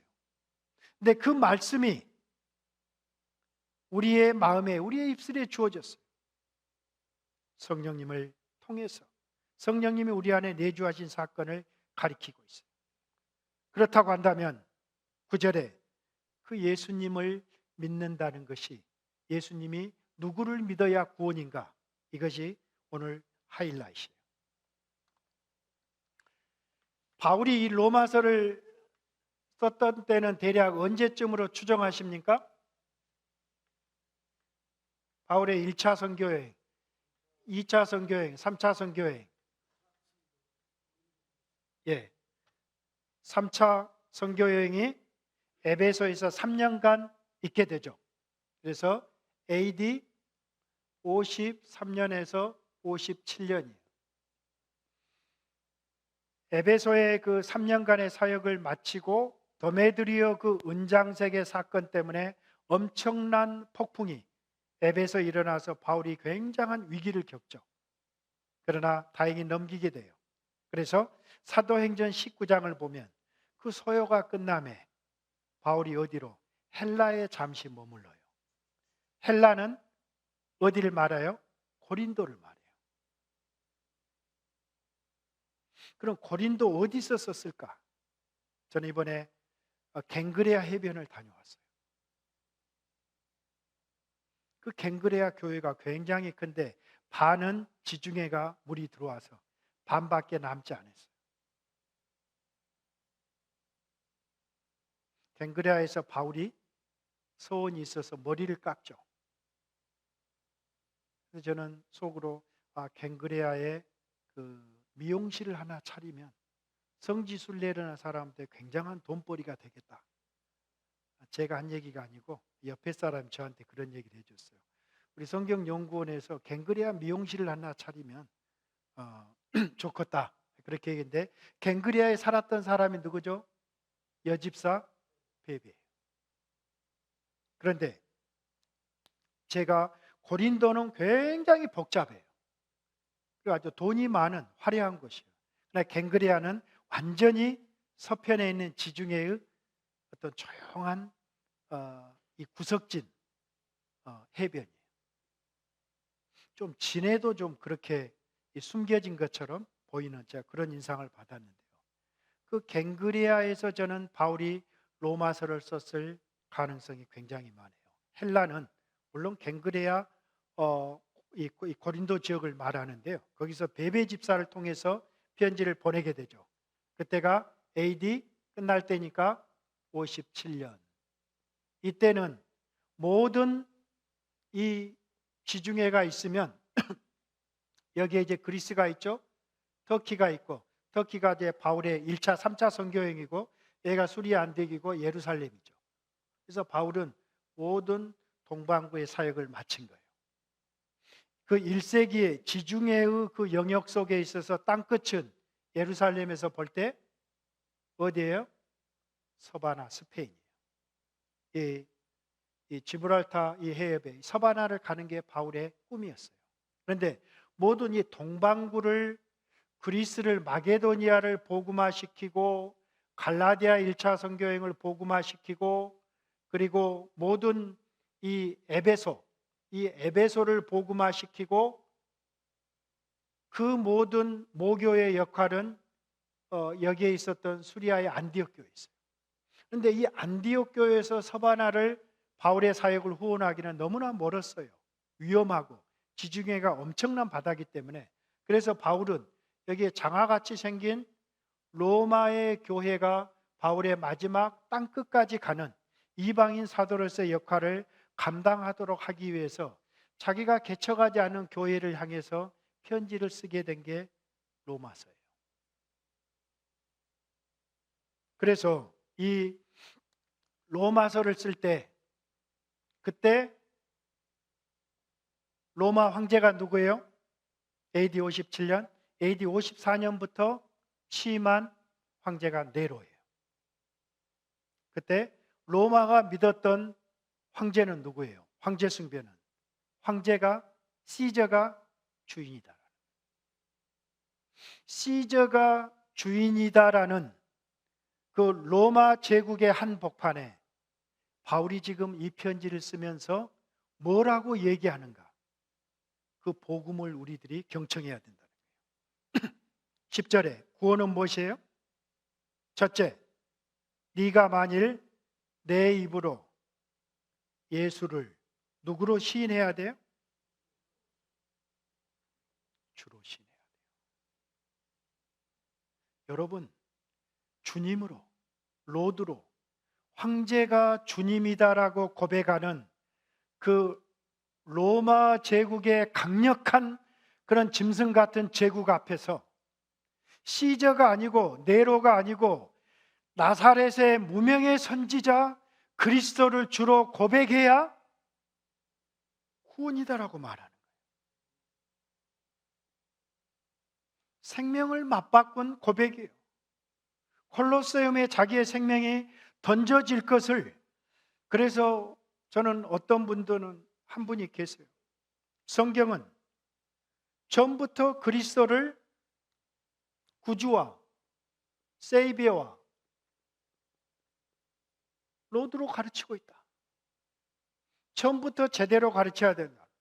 후배 목사님, 처음부터 주님을 가리키면 믿기 어렵다라는 거예요. 처음에는 십자가의 그런 얄팍한 그 구원으로 먼저 구워 삶아서 구원받게 하고, 시간이 가면서 그 로드십의 주권은 이양하도록 가르치면, 그렇게 복음을 가르쳐야 된다. 말도 안 되는 소리죠. 지금 이 로마 교회에 보내는 편지는 처음부터 두 가지를 믿어야 돼요. 첫째는 뭐예요? 예수가 누구시다? 주님이시다. 두 번째로는 하나님이 그를, 예수를 죽은 자 가운데서 살리신 것을 믿어야 무엇을 받는다? 성경은 명료해요. 전능하신 하나님을 믿어야 구원인데, 그 야훼 하나님, 그 전능하신 하나님의 그 전능성은 아브라함이 믿었던 믿음이에요. 로마서 4장에서는요, 아브라함의 믿음이 무엇이냐? 아브라함의 행위냐? 아니다, 믿음이다라고 말해요. 그럼 아브라함이 율법이냐? 아니다, 믿음이다라고 말해요. 4장에. 세 번째, 뭐죠? 행위도 아니고 율법도 아니고, 그럼 아브라함은 할례가 아니냐? 할례가 아니고 믿음이라는 거예요. 그러면 아브라함이 믿었던 그 믿음의 내용이 무엇이냐라는 거죠. 저와 여러분들이 믿은 믿음의 내용과 같아야 돼요? 틀려야 돼요? 같아야 돼요. 로마서 4장 17절. 아브라함이 무엇을 믿었는가를 한번 봅시다. 성경을 펼치라 하면 그냥 기쁜 마음으로 펼치세요. 목사 읽어주면 되지 뭐. 4장 17절 하반절. 그가 믿은 바, 시작. 하나님은 죽은 자를 살리시며 없는 것을 있는 것으로 부르시는 일이시라. 하나님은 전능하신 하나님이에요. 바울이 어떻게 소개해요? 없는 것을 있게 하시는, 무에서 유를 창조해 하시는 창조의 하나님, 하나님의 전능성이에요. 그리고 죽은 자를 일으켜 세우시는 부활의 하나님, 하나님의 그 창조와 부활은 하나님의 그 전지하심, 전능하심을 설명하는 가장 그런 특징적인 것이라. 아브라함의 믿음이 그 창조의 하나님. 그래서 아브라함이 이것을 믿을 때 아브라함이 바랄 수 없는 중에 바라고 믿었다라고 그 다음에 얘기해요. 아브라함이 이중적 장애가 있었어요. 아내의 경수가 끊겼어요. 자기도 문제가 있어요. 고령이에요. 고령과 아내의 불임이라는, 뭐 한 개도 아니고 완전히 남자와 여자의 그런 생식의 능력이 끊긴 그 두 개의 장애를 극복하고 씨를 주실 하나님을 믿었다라는 거예요. 바랄 수 없는 중에 바라고 믿었다라는 그 얘기가 그 얘기를 하고 있어요. 19절에 그가 100세나 되어 자기 몸이 죽은 것 같고, 죽은 것 같고, 그 말은 죽었다는 것과 그렇게 해석을 해야 돼요. 사라의 태가 죽은 것 같음을 알고도, 무슨 죽은 것 같음을 알고요? 어떻게 번역을 해야 돼요? 사라의 태가, 아내의 경수가 죽었다는 것을, 끝났다는 것을 알고도 아브라함의 믿음이 어땠어요? 약해지지 않았다. 아브라함의 믿음이 좋아서? 아니에요. 아브라함이 믿은 하나님, 그 하나님의 창조의 능력을, 죽은 자를 일으켜 세우시는, 죽은 태를 여시는 그 하나님의 전능하심을 믿었던 그 아브라함의 믿음이에요. 그 믿음이 우리 구원에 이르는 믿음이에요. 로마서에서도 동일하게 바로 그 하나님이 누구시다? 온 우주의 만유의 하늘과 땅의 모든 것을 지배하시는 누구시다? 주님이시다. 근데 그 주님이 어떤 주님이세요? 부활하신 주님이시다. 그래서 복음은요, 십자가만을 강조하는 한국교회 전통적인 복음은 굉장히 위험한 복음이에요. 여러분, 성경을 펼쳐놓고 읽으세요. 아브라함이 믿었던, 믿음의 조상이 믿었던 그 믿음의 내용과 믿음의 후예들, 저와 여러분들의 믿음이 다르면 안 되는 거예요. 아브라함은 그 창조의 하나님, 그 부활의 하나님, 그것을 믿었다라는 거예요. 로마 교회에 보내는 오랜 세월이 지난 바울의 세상 속에서도 네로가 버젓이 잡아서, 그리스도인지를 잡아서 사자굴에 던져놓고 있는데 그것을 향해서 바울이 지혜롭지 못한 거예요. 그냥 가서 로마 교회 조용히 지하실에 모여서 설명하면 되는데 뭘로? 글로 써서 로마 교회에 보내는 바울의 지혜를 보고 사람들은 미련한 것이라고 말해요. 그러나 구원 얻는 저와 여러분들에게는 지혜와 능력이다라고 말해요. 사랑하는 여러분, 처음부터. 그래서 여기서 예수를 주로 시인한다는 건 뭐래요? 구원이라는 것은 골로새서 우리 1장을 한번 봐봅시다. 이제 거의 끝나갑니다. 이제 조금만 더 하시면 되겠습니다. 엉덩이가 무거워야 돼. 힘이 있어야죠. 그래야 버티는 힘이 있는 거예요. 골로새서 1장 13절 13, 14절 제가 가진 성경은 324페이지인데요.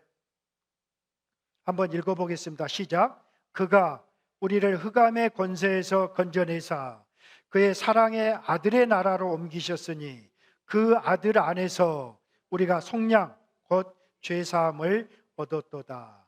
그 아들 안에서 우리가 속량, 아까 말했던 구속의 다른 말이 속량이에요. 리뎀션. 구속, 그 속량을 받은 것이 무엇이다? 13절이에요. 그가 어떻게? 흑암의 권세, 그 권세가 킹덤이에요. 다스림이에요. 사탄의 통치 아래서 어디로? 그의 사랑의 아들의 나라로, 그리스도의 나라로. 그러니까 국적을, 그러니까 이민 가야 구원이다. 여러분, 이민 안 가서 구원이 굉장히 어려울 것 같은데 저는 이민을 갔기 때문에 거의 구원에 근접했을지도 몰라요. 어디서 어느 나라를 버려야 돼요? 사탄의 종노를 하는 그 어둠의 죄의 사슬로부터 어디로?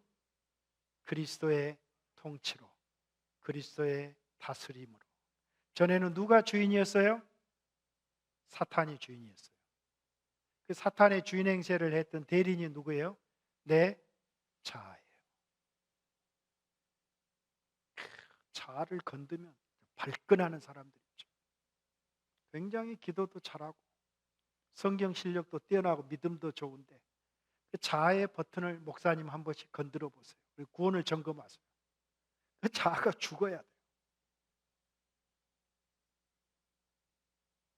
그 자아가 죽고 새로운 자아, 성령 안에서 새 생명의 지배와, 자아는 한 개예요, 두 개예요? 하나예요, 하나. 근데 그 자아가 누구의 지배와 우리 돼지띠 장로님 약간 졸고 계신데 우리 자아는 하나예요. 근데 누구의 지배를 받느냐에 따라서 자아의 운명이 결정돼요. 우리가 그리스도 밖에 있을 때는, 교회 밖에 있을 때는 누구의 지배를 받았다? 사탄의 지배를 받았다는 거예요. 하나님과는 관계없다. 그러나 이제는 그리스도 안에서는 내 자아가 죽었다라는 말이 주인이 바뀐 그 사건을 설명하는 거예요. 내가 실제로 물리적으로 죽은 것이 아니에요. 죄에 죽고 의에 대해서 살아났다는 것은 그리스도의 통치 안으로 들어왔다는 것을 지금 말하고 있는 거예요.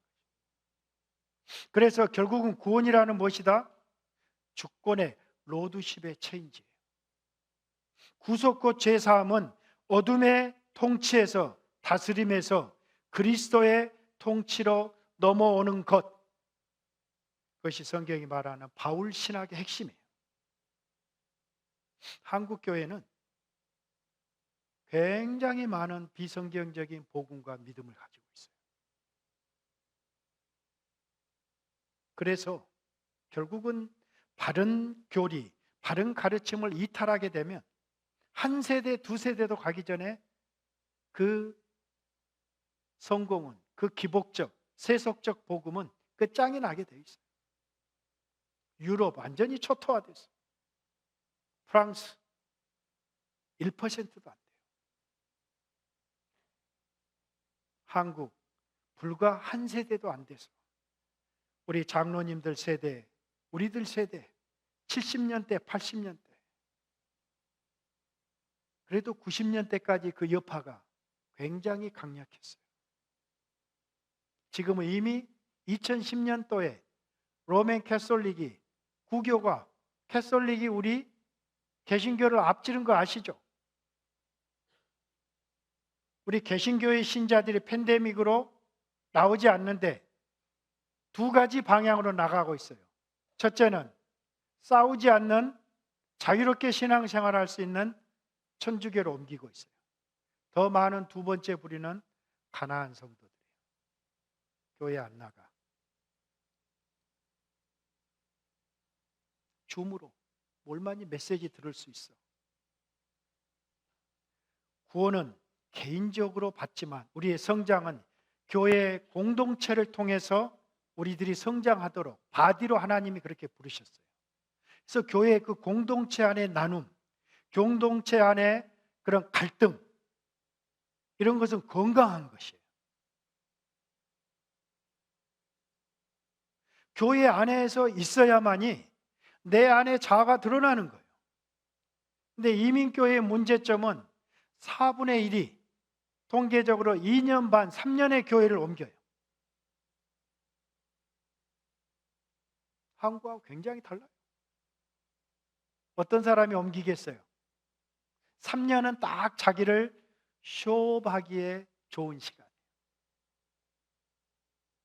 집을 오픈해야 돼요. 자기가 드러나기 시작해요. 불편해져요. 그럼 어떻게? 딱 다른 교회로 옮기는 거예요. 여러분, 문제가 있을 때, 어려움이 있을 때, 불편함이 있을 때 어디에요? 객이세요. 객이요. 그 속에서 씨름하세요. 싸우고 지지고 볶고. 우리 가정 안에서 어때요? 가정 안에서 지지고 볶고 하잖아요.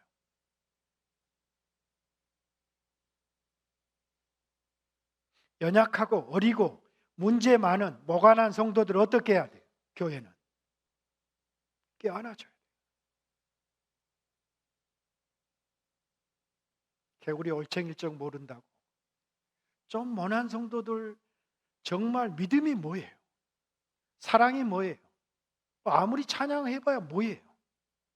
실제적으로 그리스도가 내 안에서 그리스도의 생명으로 피값으로 사신 형제와 자매들의 그 연약함을 함께 그 짐을 짊어질 수 없다라고 한다면 그게 무슨 공동체겠어요? 그런 면에서 우리 목사님의 그런 급진적인 불꽃같이 살다 가자. 혼자 가면 좋겠는데 저까지 데리고 갈까 봐서 지금 걱정이 되는. 저는 조금 더 아프고 그래서 좀 오래 살고 싶거든요. 그렇게 살다 가야죠. 그냥 벽에 칠할 때까지 살지 마시고. 저는 강제구소령을 좋아해요. 짧고 굵게 믿음으로 살다 내가 사모하는 그 주님을 여러분을 만날 수 있기를 바랍니다. 마음으로 믿어 의에 이르고 입으로 시인하여 구원에 이른다. 그 말이 뭔 말일까요? 주의 이름을 부르는 자는 구원을 받는다는데, 아니 근데 그것보다 더 먼저 있는 것이 뭐예요? 10절, 사람이 마음으로 믿어 의에 이른다. 이것이 진짜 중요한 말이에요. 내적 믿음, 내적 고백, 내적 확신이 있어요. 입으로 시인하는 그런 외적인 그런 고백은 실제적으로 선행돼야 되는 건 뭐예요? 내 내면의 존재의 변화예요. 누구든지 그리스도 안에 있으면 새로운 피조물이라. 내 근본적으로 내 안에 본질이 존재가 바뀐 거예요. 길 건너에 짜장면집 주인만 바뀌어도 메뉴판이 바뀌잖아요. 만물의 영장인 저와 여러분의 인생의 로드가 주인이 바뀌었다라고 한다면 우리의 삶의 라이프 스타일이 존재 양식도 바뀌어야 돼요. 옛날에 내가 좋아했던 것, 어둠에서 은밀하게 했던 것, 그런 거 하나씩 정리해낼 수 있어요. 그리고 새로운 존재에 걸맞는 신앙인으로서 전에는 내 마음대로 나를 위해서 우리의 가정밖에 모르고 살았던 그 물질의 주인이 그리스도라는 걸 인정하고 주님이 원하시는 목적과 용도로 내 물질을 새롭게 쓸 수 있는 그런 어떤 관점의 전환이 일어나야 우리 안에 주인이 바뀌었다라는 것을 증명한다라는 거예요. 그러면 결론을 봅시다. 그 복음을 믿은 그 구원의 혜택은 뭐예요? 11절에 누구든지 그를 믿는 자는 부끄러움을 당하지 않는다라고. 부끄러움을 당하지 않는 것은 심판을 받지 않는다. 최후의 힘보자 심판 앞에서 우리가 수치를 당하지 않는다. 영원한 지옥불에 떨어지지 않는다라는 말. 수치를 당하지 않는다. 여전히 우리 안에 흠이 있고 연약하더라도 주님이 보혈로 그걸 덮으셔서 칭의라는 것은 실제적으로 우리가 믿을 때 의로워졌는가요? 의로워지지 않았어요. 의롭다고 여겨주신 거예요. 의롭다고 여겨주셔서 우리의 신분의 전환을 양자로 받아주시고 나서 우리의 그런 덜 떨어진 어리버리한 그런 죄의 습관들을 하나씩 정리해 가게 하는 그 용광로가 어디예요? 교회 공동체.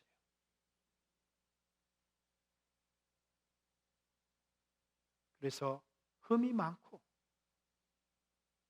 가정에 제대로 교육을 못 받아서 내면에 상처가 많은 사람들, 그런 사람들을 우리 발림교회가 받아주지 못한다면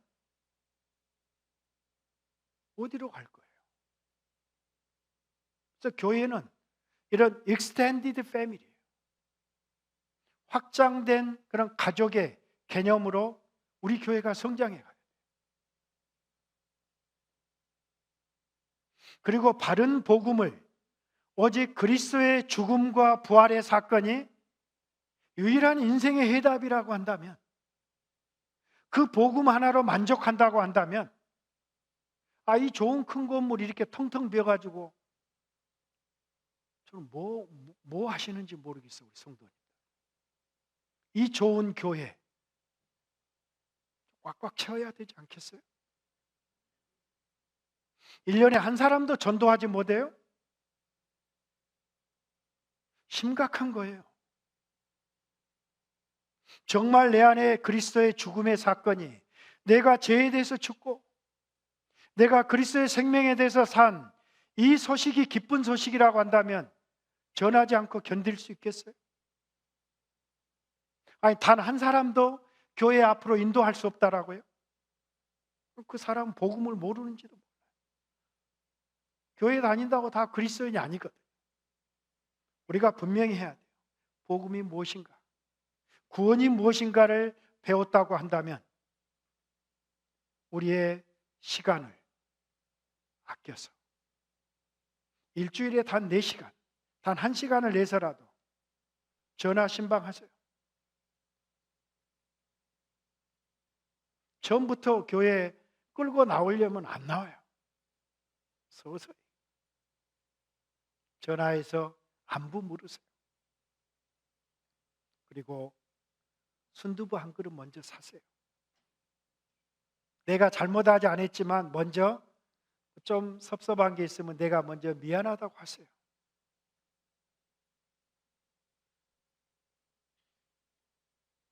그리고 입술은, 아니, 복음은 말로 전하는 게 아니에요. 바울이 데살로니가 교회, 내가 너에게 말로만 전한 것이 아니라 어떻게 전했다? 성령과 확신과 큰 확신으로 전했더라고요. 오늘날의 복음 전도는 말로 하기 어려운 시대예요. 세상 사람들은 그래, 네가 말한 대로 한번 살아봐. 어려운 시대를 살고 있어요. 그래서 우리는 자기를 절제하고 정말 복음을 위해서, 주변의 구원을 위해서 우리가 어떻게 살아야 되는가? 그것은 그 구원 안에 들어오면 우리가 어떠한 죄악이 있을지라도 영원히 믿는 자는 수치를 당한다, 당하지 않는다? 당하지 않는다.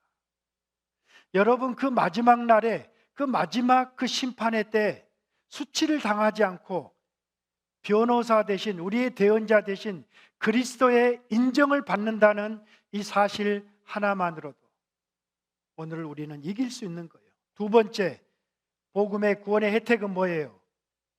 유대인이나 헬라인이나 뭐가 없어요? 차별이 없어요.